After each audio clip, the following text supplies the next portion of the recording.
quiero traer, ¿verdad? Y compartir con tu audiencia una de los cuestionamientos que muchas personas se hacen. ¿Por qué si le pido auxilio a Dios, por qué si le pido perdón a Dios, no logro ver cambios en mi conducta, no logro ver cambios en mi persona?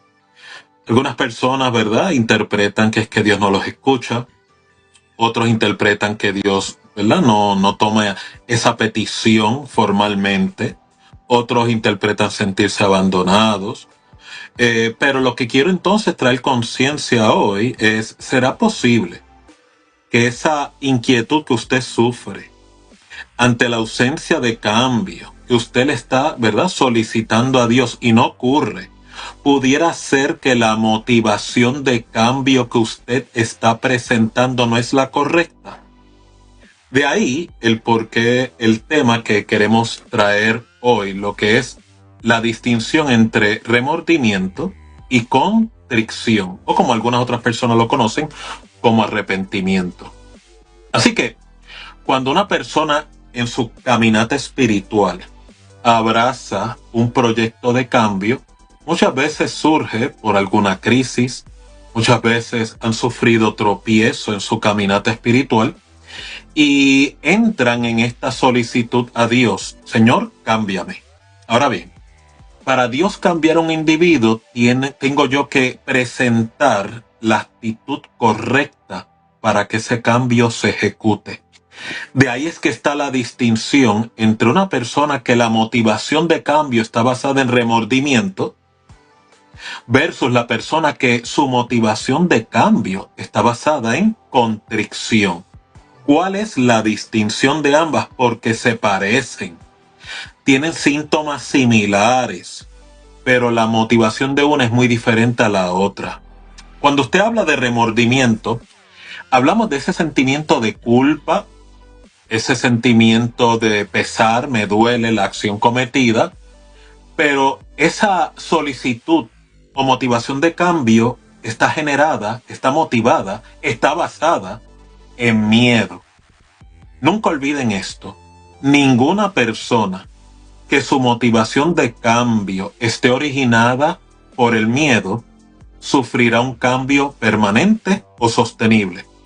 En la mayoría de los casos, el cambio es transitorio y efímero. Así que la persona en remordimiento sí le duele la experiencia, le duele la acción cometida, aparenta una sinceridad, ¿verdad?, de cambio o de apertura al cambio, pero la motivación de esa transacción es muy egocéntrica. La persona está más enfocada en sí mismo o en su propia persona, en su dolor, en su vergüenza, o en vez del daño causado a otros, o la motivación de cambio que involucra esa rendición, involucra ese reconocimiento, involucra ese asumir de responsabilidad, involucra la posibilidad de restituir. Al estar ausente esos indicadores de apertura al cambio genuino, todo se queda en una transacción superficializada. Así que cuando una persona sufre de remordimiento, se pudiera pensar y sospechar que la persona está más dolida porque fue sorprendida en el acto incorrecto, o porque quedó avergonzada, que la motivación debe ser un verdadero cambio para que no perjudique a otros ni se perjudique a sí mismo. Por el otro lado, ¿qué es contrición?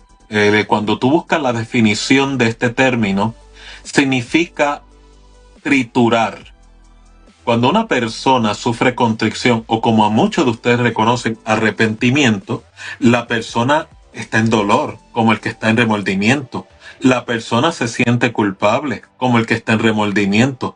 La diferencia es que la persona en contrición hace un evalúo, hace una travesía interna, hace una introspección, reconoce la falta, reconoce la necesidad de cambio y se propone hacer una motivación de cambio genuino, aunque le duela y le cueste. Muy diferente al que está en remordimiento, que está más avergonzado por ser descubierto.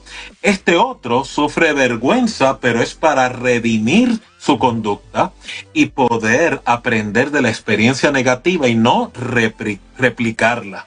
Por eso no en balde Dios indica que un corazón contrito y humillado Dios no desprecia.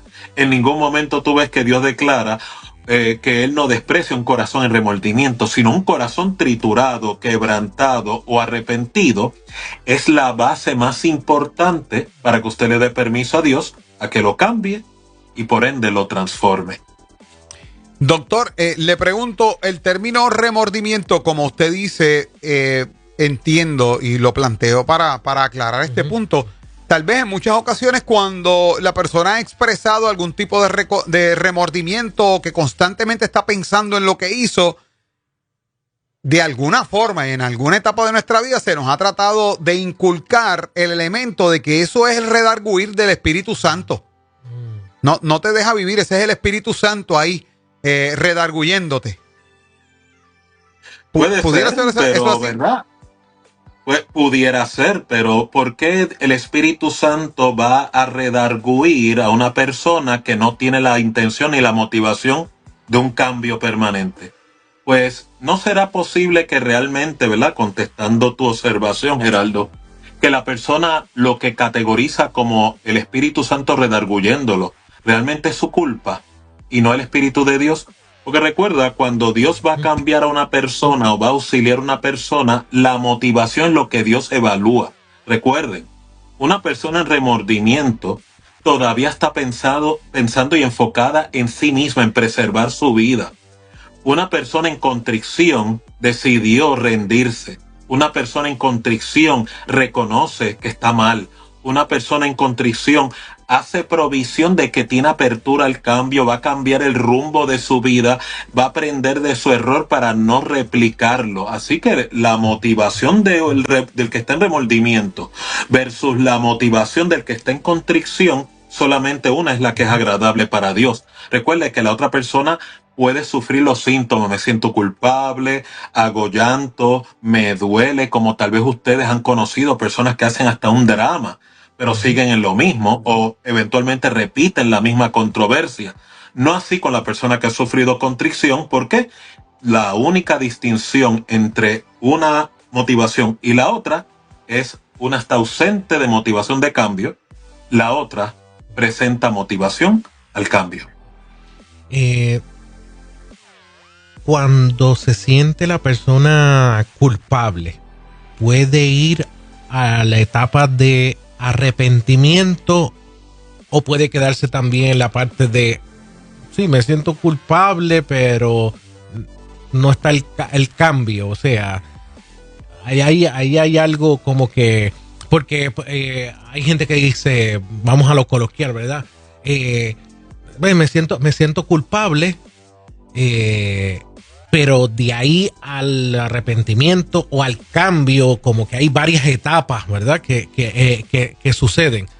La pregunta es, por sentirme culpable no necesariamente tengo que ir al cambio. Correcto. Y tú siempre, ¿verdad, Esteban? Haciéndome lo difícil, pero voy a tratar de simplificar. Como bien sabrás, el Espíritu Santo no trabaja con culpa. Solamente hay un personaje que utiliza la culpa y es el adversario. El Espíritu Santo lo que utiliza es redarguir para arrepentimiento, que nuevamente es un proceso introspectivo, es un proceso de evaluación. Ahí está la diferencia, como le estaba explicando a Gerardo. Y regresando a tu observación, Esteban, tú me acabas de dar el ejemplo correcto o perfecto de una persona que sufre culpa, pero no está asumiendo responsabilidad. ¿Qué rol está tomando? Victimización.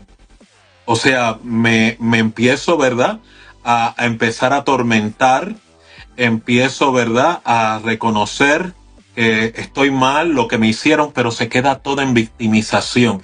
Ciertamente es parte del proceso, es una etapa del proceso de cambio, pero no puede ser la finalidad del cambio, porque nuevamente esto lo que evidencia es que hay un fraude en la motivación de la persona. Recuerde que las personas que no cambian, ¿quién está sentado en el trono de su corazón si no es su ego? Pero cuando la persona cambia, que ha habido contrición, ¿quién resulta que se sentó en el trono del corazón de ese individuo? Si no es Dios a través de su Espíritu Santo. Por eso es que Cristo hacía tanto énfasis: por el fruto se conocerá. O sea que en ese proceso, si no hay un quebrantamiento, esto es una pregunta para ver si estoy entendiendo bien, si no hay un quebrantamiento de espíritu, corazón, usted me corrige, definitivamente no hay esa introspección y no hay ese cambio. Dígame si voy bien. Vas un poquito bien. No estás lejos del reino de los cielos, como Cristo le dijo. Okay. Déjame darte una manita. Ajá. El que sufre remordimiento, sufre crisis. El que sufre de remordimiento, sufre de dolor. El que aparenta remordimiento, hace un evalúo. Pero cuando llega a esa evaluación, ese juicio final dentro de su corazón, necesito asumir responsabilidad, necesito cambiar, huye, sufre disforia del asumir responsabilidad. Te lo voy a resumir en este ejemplo. Pedro sufrió una crisis de tropiezo bien seria. Negó a Cristo en 3 ocasiones. Tú ves que el Pedro tomó una actitud donde él mismo se descualificó del ministerio. Cuando Cristo resucita, le declara a los discípulos, diciéndole: vayan a Jerusalén y reúnanse los discípulos, y a Pedro en particular. Y tú te das cuenta que Cristo, en su diálogo redentor y de restauración con Pedro, en las 3 ocasiones que lo negó, las 3 veces le hizo la exhortación: Pedro, tú me vas a amar. Pedro, tú vas a asumir responsabilidad. Pedro, tú estás realmente dispuesto a darme el lugar en tu corazón que te estoy solicitando.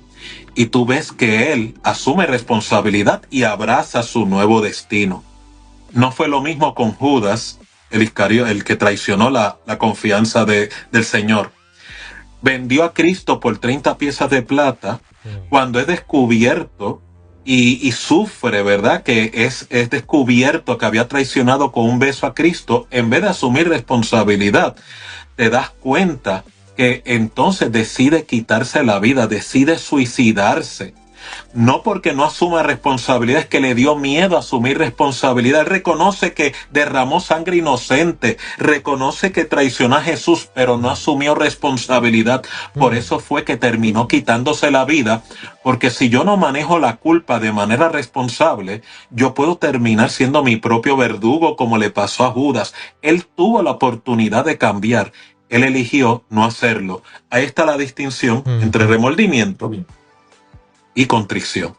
Y entonces le pregunto, doctor, la recurrencia en esa actitud pecaminosa, en cierta forma, número uno, pues va a depender de esa acción responsable del arrepentimiento, pero debo también, en el mundo espiritual, debo pensar que de alguna forma el adversario va a capitalizar los dardos de culpabilidad a través del remordimiento, viendo, ¿verdad?, que en uno no está el ejercicio del arrepentimiento verdadero, de la responsabilidad de asumir la decisión. Quiere decir que ahí puede estar basada la recurrencia en esa actitud pecaminosa.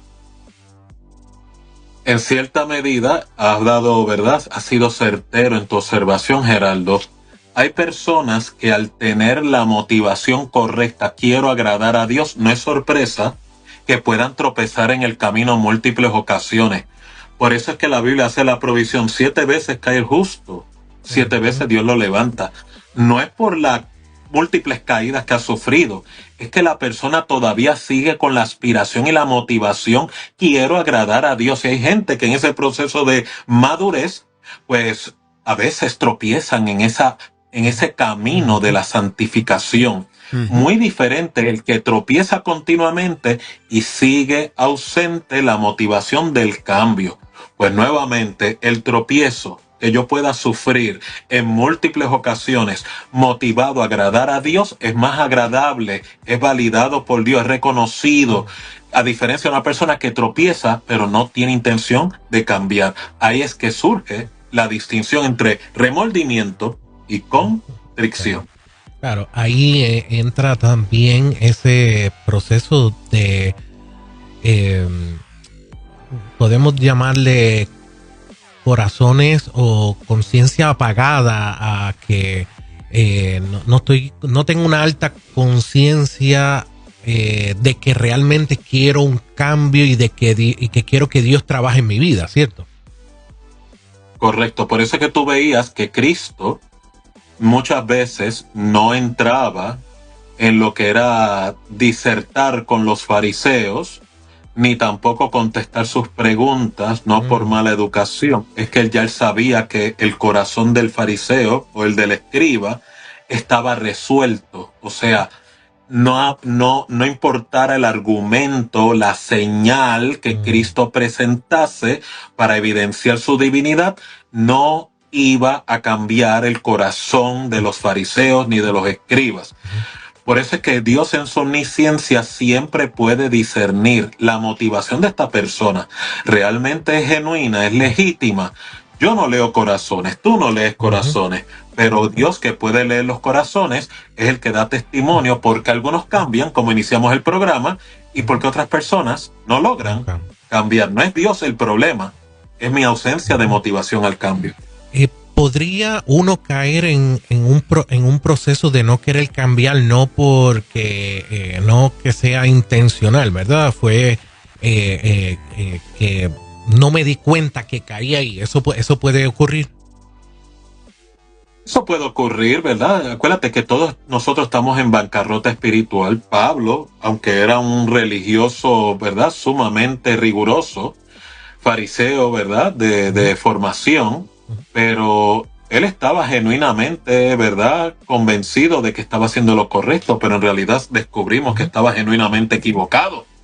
Y no fue hasta que Dios lo derribó, el caballo, en el camino a Damasco, que entonces él pudo ver la realidad de su verdadera condición. Ahora bien, y esto para concluir, dudaría mucho que Dios se hubiese revelado a través de Cristo en el desierto de Damasco si en su omnisciencia ya Dios no había visto esta revelación.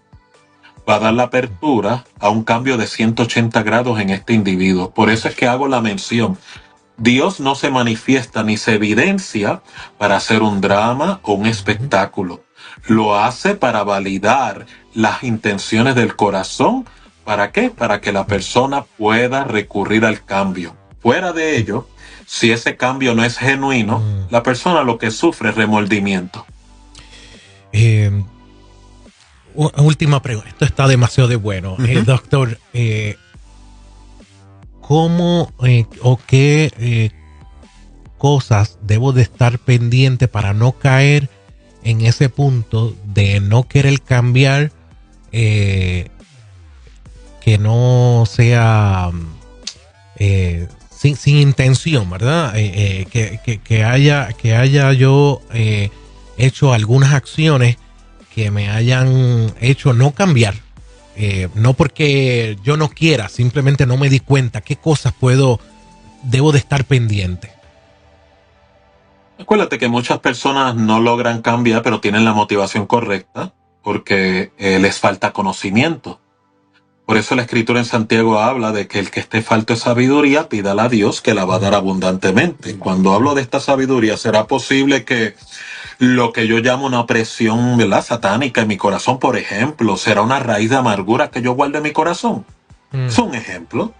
¿Será posible de que yo oro y Dios no me contesta y yo interpreto, pues mira, Dios no me oye, pero en realidad podrá ser que yo no he perdonado a mi hermano y por lo tanto, como estoy en disputa con mi prójimo, no he tenido la oportunidad de seguir el mandamiento? Suelta tu ofrenda en el altar y primero reconcíliate con tu hermano, entonces luego presenta tu ofrenda. O sea, la persona siempre tiene que tener la apertura al escrutinio y al cambio. O sea, en otras palabras, es probable que el problema soy yo. Déjame explorar, estaré yo haciendo lo correcto, tengo yo la apertura. Ahí es donde entra lo que se llama la humildad. La humildad es lo que me permite tener la apertura de explorar otras posibles explicaciones el por qué mi conducta, el por qué no cambio. En vez, como mucha gente hace, se enojan con Dios, pelean con Dios, acusan a Dios, se apartan de Dios, pero nunca tuvieron el paso más básico, que era reconocer de que Dios es perfecto, yo soy mentiroso, como dice la Escritura.